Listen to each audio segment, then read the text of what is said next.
Olá pessoal, hoje é mais um programa na Laje com Kelly Reis. Estamos no nosso cenário raiz, nossa famosa laje, e hoje eu vou trazer aqui para vocês, para contar um pouquinho da história, a nossa fonoaudióloga especialista em motricidade orofacial, Inês Almeida. Acompanha aí. Raí, solta a vinheta que a patroa tá on.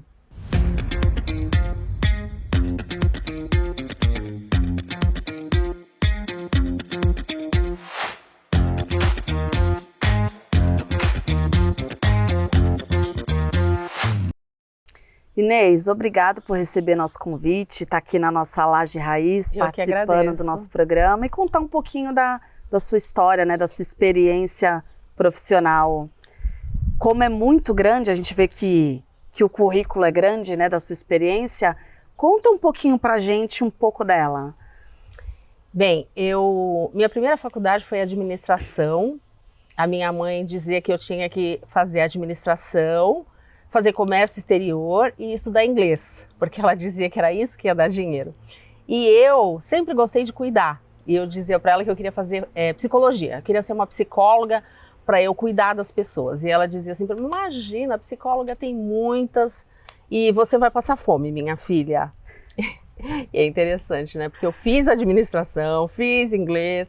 Ainda tentou? Tentei. Quando eu comecei a fazer comércio exterior, eu falei, não é isso que eu quero, daí eu parei. E não era realmente a minha área. Aí, quando a minha mãe morreu, eu falei, não, agora eu vou fazer o que eu quero, porque... E aí ia me inscrever na faculdade de psicologia e encontrei uma amiga que é fonoaudióloga, inclusive é professora também, e ela falou para mim, você conhece a faculdade de fonoaudiologia? Eu falei para ela, não. Ela falou, olha, toda fonoaudióloga tem que ser um pouco psicóloga também. Aí eu falei, é mesmo? Ela falou, eu tenho certeza que você vai amar. E daí eu fui, né, conhecer e realmente fiquei encantada. Aí fiz a faculdade, me formei em 2021. Em 2001, 2021 não, 2001. E em 2002 eu já comecei uma especialização em motricidade orofacial, que abrange mastigação, deglutição, sucção, respiração e fala. E aí trabalhei nessa área com dentistas, com psicólogos também, atendendo crianças com dificuldade de leitura e escrita, crianças com dificuldade de fala, idosos afásicos, né, que é o pós-AVC. Então tudo relacionado a essa área, disfagia também, né, que é a dificuldade de deglutição, geralmente após um AVC. Só que quando, mais ou menos em 2018, foi por aí, 2017, 2018, eu comecei a refletir sobre o meu trabalho e eu queria alguma coisa diferente, eu queria algo mais. E foi quando eu me despertei pelo autismo. Ainda era pouco conhecido nessa época e eu fui trabalhar no Guarujá, na Associação dos Autistas, na APAAGE. E ali realmente eu falo que foi um marco na minha carreira. Foi uma divisão de águas. Porque, primeiro pelas condições... Se achou nesse mundo, né? Primeiro pelas condições. Segundo porque ali realmente eu vi que eu tinha que entender de comportamento, de psicologia. Porque as mães, quando chegavam... realmente andam juntos. A fono tem um pouquinho do lado psicólogo. Sim, com certeza. Você acaba escutando, ajudando, auxiliando. A gente precisa acolher, né? Esse acolhimento. E não é só para os autistas. Eu acho que todo pai que busca uma terapia para o seu filho, ele vai precisar, né? Porque o pai, quando ele tem o filho, ele vem com aquele conceito, meu filho é maravilhoso, meu filho é ótimo. Sim. E aí, quando a criança não apresenta alguma habilidade, já vem aquela frustração, né? Não puxa vem como vida, esperado, né? O que eu faço. Exatamente. O que eu vou fazer, né? Então, procura um atendimento, procura ajuda, né? Geralmente, o que a gente aconselha é procurar primeiro um neurologista e o neuro vai encaminhar. O único profissional que pode dar o diagnóstico é o neurologista. Mas geralmente eles fazem isso com a ajuda de uma equipe multi, tá? A equipe multidisciplinar é importante porque cada área vai avaliar o empenho daquela criança, né, dentro daquilo que lhe compete. Então, a fonoaudiologia na fala, a psicologia no comportamento, os TOs dentro das habilidades motoras, enfim, a fisioterapia, né, também dentro dos movimentos. Então, cada profissional dessa equipe vai avaliar dentro da sua área. E aí é a importância, né, da equipe multi. Sim, Inês, para os pais que você vê que vai atrás de auxílio, de ajuda, você acha que peca muito, deveria existir programa, mais conhecimento para esses pais, porque eles acabam buscando auxílio para as crianças e eles, como que vai agir, como que funciona, o que eu vou fazer? Você acha que deveria ter algo mais mostrando isso para os pais de crianças autistas? Então, a gente vê muito post na internet, né? Muita gente postando sobre o assunto. Você acha que é o suficiente ou não? Mas não é o suficiente. Primeiro, até porque a gente vê assim, muitos profissionais ainda não têm a formação devida, não têm o conhecimento devido. A gente sabe que existem marcos do desenvolvimento, então dizer assim, cada criança tem seu tempo, não é correto. Porque se a criança não está dentro do esperado para aquela idade... Quanto antes você correr buscando ajuda, o melhor. Exatamente. Sempre a prevenção é a melhor forma, né?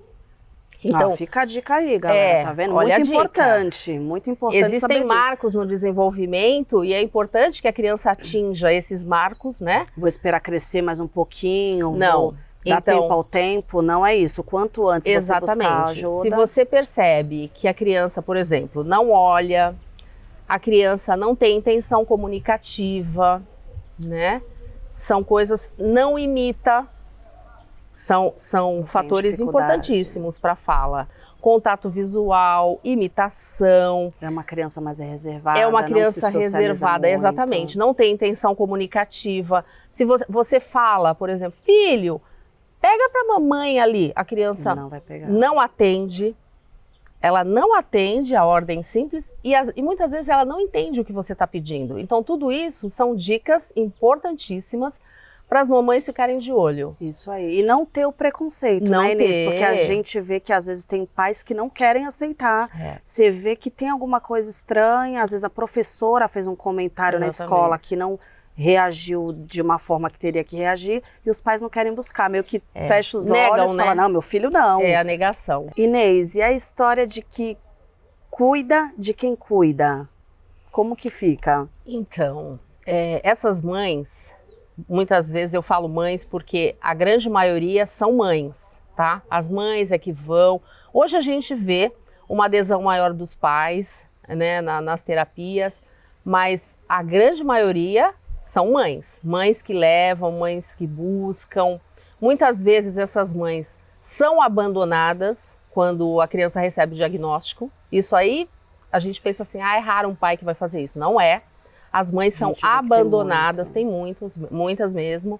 E essas mães, elas não têm, assim, programas que as ajude a entender, a compreender melhor o transtorno, que autismo não é uma doença, autismo é um transtorno no desenvolvimento. E elas ficam meio perdidas, a gente percebe isso. Muitas vezes chegam no consultório e não sabem por que a criança está ali. O neuro, quando ele encaminha, muitas vezes ele não dá o diagnóstico. Ele encaminha e pede que a equipe avalie, pede que a equipe avalie e mande um relatório para ele, né? Com as nossas avaliações, para ele fechar o diagnóstico. Ele já tem uma leve desconfiança, mas ele não fecha o diagnóstico. Então, cada um vai fazer a avaliação na sua área, e daí a importância, né, da equipe multi, como eu falei antes, e manda para esse neuro.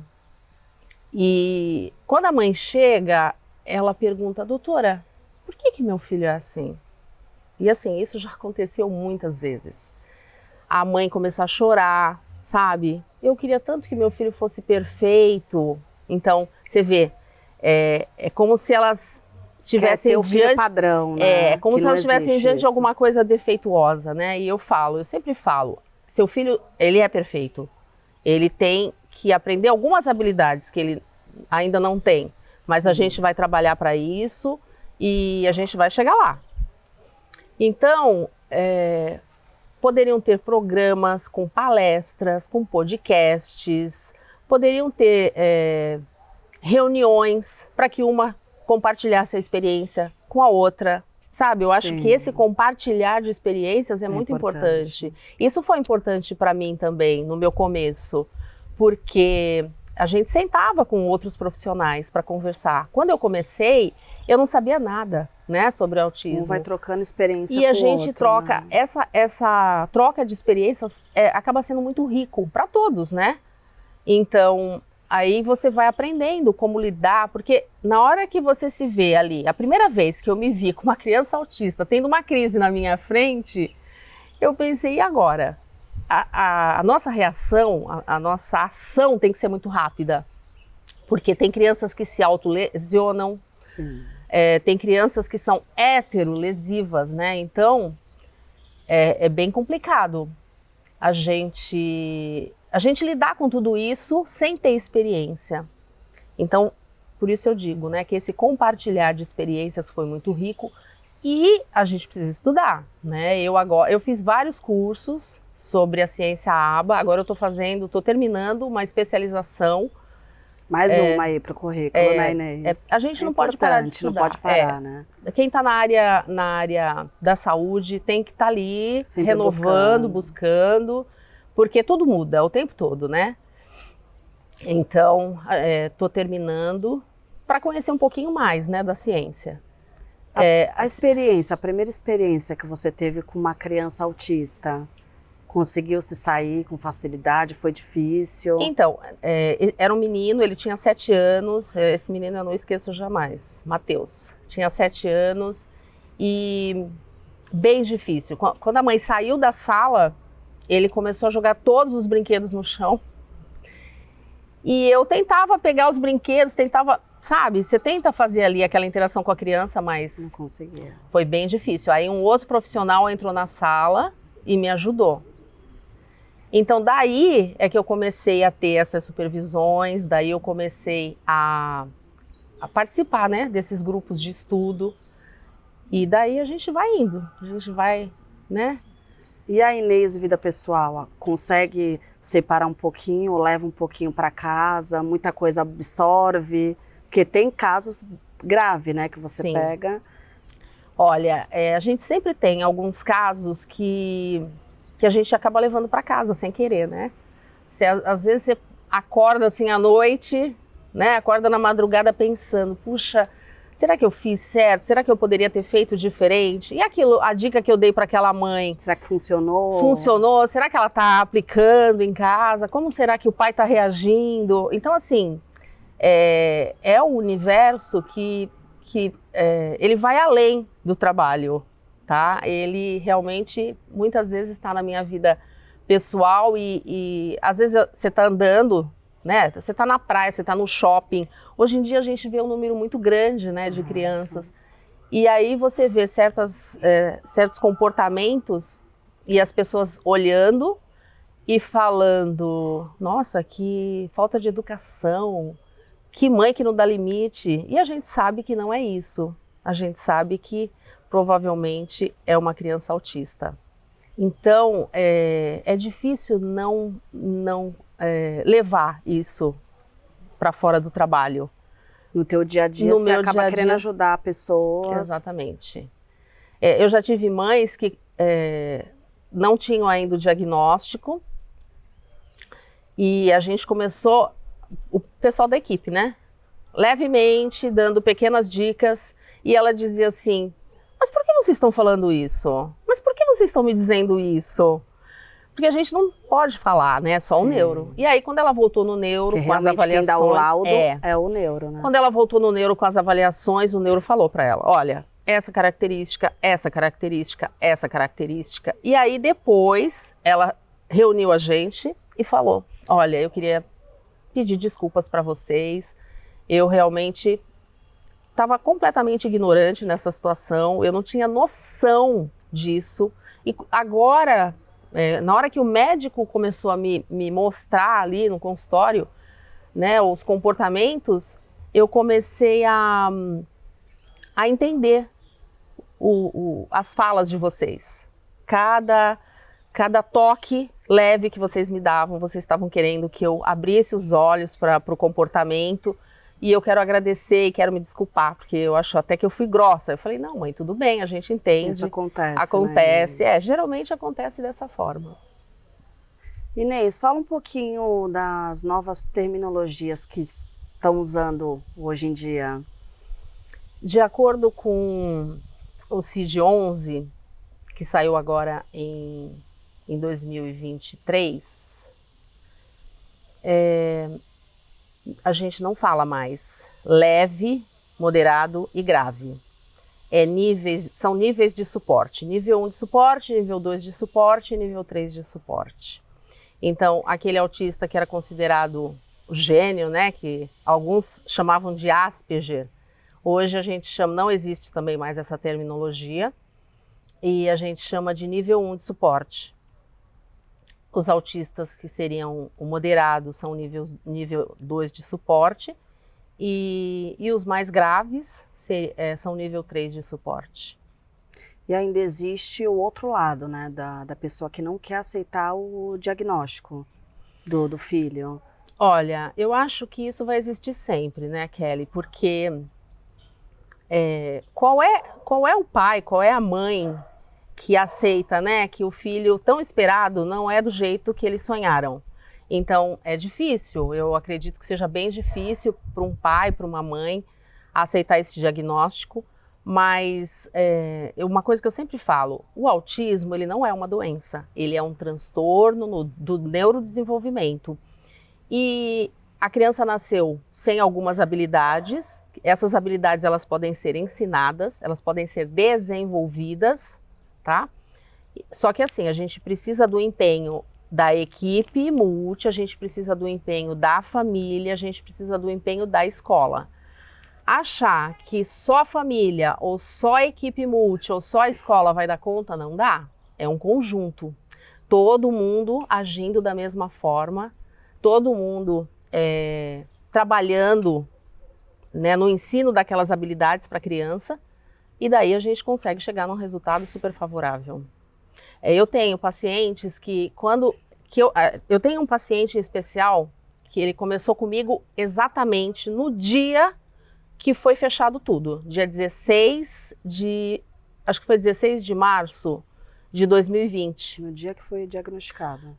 Todo mundo começou a fechar o hospital, tal. Então a consulta, a entrevista, né, com a mãe, que é uma anamnese que a gente faz primeiro, estava marcado para esse dia. E aí teve que ser online. E foi muito difícil para todos os profissionais, né, lidarem. Funciona online? Olha, nesse caso funcionou muito bem, viu? Por quê? Porque era uma criança grave, que só corria de um canto para o outro. O menino não sentava, não olhava, ele não parava, ele só gritava. E a mãe desesperada, por sua vez, era uma casa que estava inclusive em reforma, a mãe estava reformando a casa. Então assim, para mim foi muito difícil, porque além do choro da criança, né, dos gritos da criança, ainda tinha o barulho da reforma. Olha, foi um desafio grande. Então, essa mãe, a gente conversou muito online e eu comecei a levar atividades que eu ia fazendo ali na minha sala para ela ver e ela replicar com a criança em casa.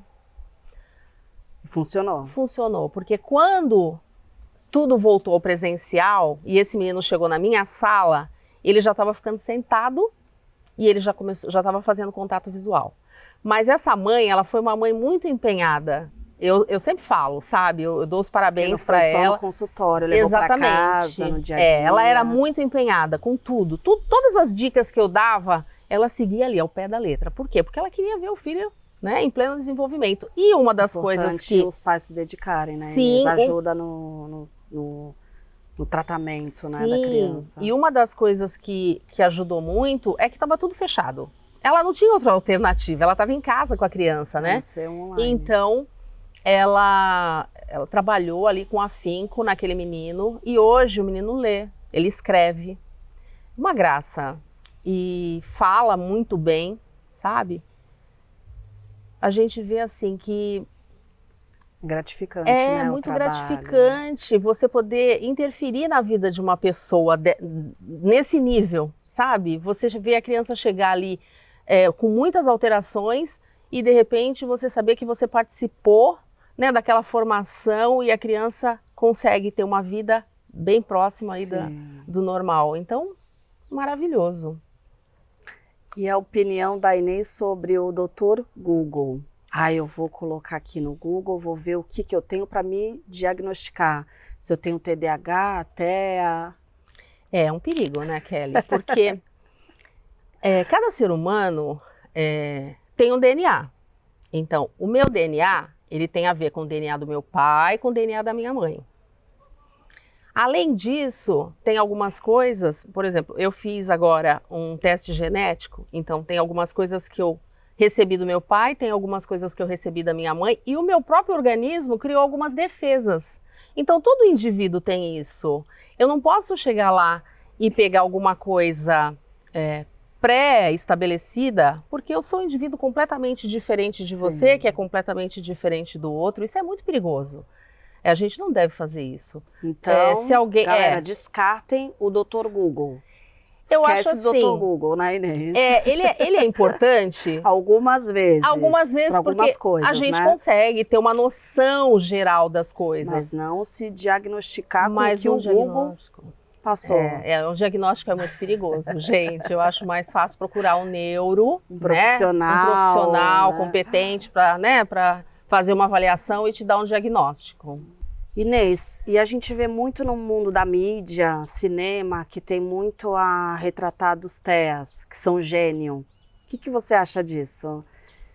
Então, os níveis 1 de suporte, a tendência é que eles tenham grandes habilidades, tá? Às vezes a gente vê aí crianças com 3 anos tocando piano, crianças que com 4 anos já estão lendo, né?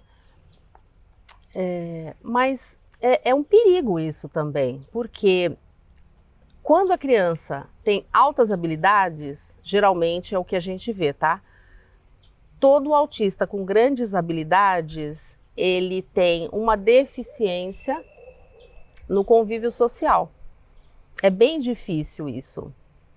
Então, a gente não pode taxar, fulano é um gênio, o ciclaninho não. A gente tem que ter muito cuidado nesses estigmas, porque acaba virando um estigma para a criança isso. Eu acho que tanto para o lado positivo quanto para o lado negativo.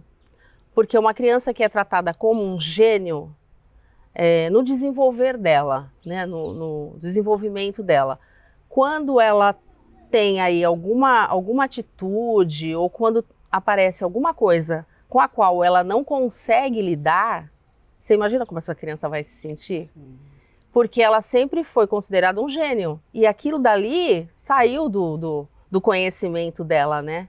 Então, eu acho que é um rótulo muito perigoso para as crianças, para os adultos também. Que não devem ser rotulados. Não devem ser rotulados, exatamente. E eu estou vendo aqui que você não parou por aí, né, Inês? Além da experiência toda, o currículo, está fazendo uma pós-graduação. Eu decidi fazer essa pós-graduação porque eu acho que a ciência ABA, ela envolve tudo na nossa vida. Eu acho que todo mundo deveria estudar, porque ABA é a análise do comportamento aplicada. E todo mundo precisa saber, né, sobre comportamento. É importante para você saber por que a pessoa está tendo uma reação assim, ou ou de outro jeito. Muitas vezes a gente faz alguma coisa esperando que a pessoa tenha uma atitude e a pessoa tem outra. Você faz alguma coisa para o seu marido esperando que seu marido tenha uma reação e de repente seu marido tem outra reação, entendeu? E a ciência ABA, ela nos explica, ela nos mostra o porquê de muitas coisas, saber lidar com tudo isso. Então, por isso eu achei importante fazer, né, essa nova especialização e principalmente também por conta do meu trabalho, né? Para lidar melhor com os meus pacientes e com os pais dos pacientes também, que muitas vezes são o meu maior problema. Os pais do paciente. Do paciente, Principalmente quando você dá uma série de dicas e os pais não aderem, né? Tem muito isso, né? Tem muito isso, A gente pede, olha, você podia fazer dessa forma, porque vai ser melhor para a criança, a gente vai na escola. Sempre tem alguém da equipe para ir na escola, para ir na casa. E aí o profissional relata, olha, na escola não estão fazendo, em casa então, nada. A mãe está reforçando todos os comportamentos negativos. Só atrasa o acompanhamento, Exatamente, é um atraso no processo terapêutico como um todo, porque você dá a dica, aí a criança faz, a equipe faz, a escola replica. Para por ali, não leva para casa. Quando todo mundo faz, o processo deslancha. Sim. Agora, você começa a fazer durante a terapia, aí em casa não é feito, na escola não é feito. Você vê que aquele caso, ele não sai dali, você entendeu? Sim. A criança não consegue se desenvolver. Então, é muito importante a ajuda dos pais, né? A ajuda dos pais, a ajuda da escola, essa coisa do conhecimento, né, dos profissionais. A gente vê aí que tem muitos profissionais que não têm o mínimo conhecimento, tá? Alguns casos aí que passaram na mídia há pouco tempo, né, professores batendo em autistas. A gente fica triste com tudo isso, porque a gente vê que cada caso triste. É triste. A gente vê que é um completo... eu acho que é um desleixo.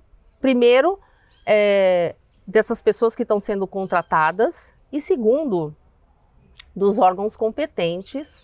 E aí eu não vou citar A, B ou C, mas os órgãos competentes que não estão vendo isso. Sim. Porque para atuar com essas crianças... precisam ser pessoas especializadas. Não pode ser qualquer profissional, você entendeu? Porque é uma demanda difícil, você tem que ter muito amor, você tem que fazer porque empatia, amor, profissionalismo, tudo, gente, tudo junto. Tudo né, junto. Você tem que ter muito amor para estar ali no dia a dia lidando com essas crianças. Não pode ser só pelo dinheiro. Entendeu? É uma profissão muito linda. Eu até parabenizo você, Inês. Eu acho que Deus dá... o trabalho certo para a pessoa certa. A gente vê que você trabalha com amor, tanto que é até difícil falar com a Inês. A gente quer marcar alguma coisa com a Inês, não consegue. A Inês trabalha, começa de manhã, vai até a noite. Mas é gratificante, como você falou, né, Inês? Fazer o que ama, ajudar pessoas. Exatamente. E é isso aí, pessoal. Infelizmente, vamos chegando ao final do programa. Foi um bate-papo gostoso com a nossa fono Inês. E é isso aí, espero que vocês tenham gostado e acompanhem aí os nossos próximos programas. Um grande beijo. E esqueci de dar minhas palavras finais para minha convidada, Inês. Fica à vontade. Eu quero agradecer mais uma vez. Foi um prazer, é sempre um prazer, né? O prazer é meu. Falar sobre um tema tão comentado, né, ultimamente, um tema tão discutido. E eu quero te agradecer por essa oportunidade, dizer que foi um grande prazer. Eu que agradeço. E pedir que vocês assistam nosso programa. Obrigada, Kelly. É isso aí, pessoal. E até o próximo programa.